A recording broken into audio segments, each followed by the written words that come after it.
மகாகவி பாரதியாரும் தனது பொன்மொழிகளில் சூரியனை பற்றி கூறும் பொழுது, சூரியனே, தெய்வ ஒளியே, ஞானச் சுடரே, அமிர்த ஊற்றே, வலிமையின் தந்தையே, வானவர் வழியே, எல்லையற்ற விரிவே, ஆக்கமே, புகழே, வெற்றியே, எமது அரசே, நின் வரவு நன்று, மிகவும் நன்று என்று கூறுகிறார்.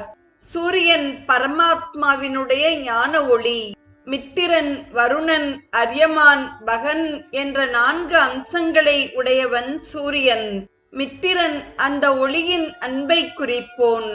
வருணன் என்போன் எல்லையற்ற தன்மையாவான், ஆனந்த நிலையை குறிப்பது.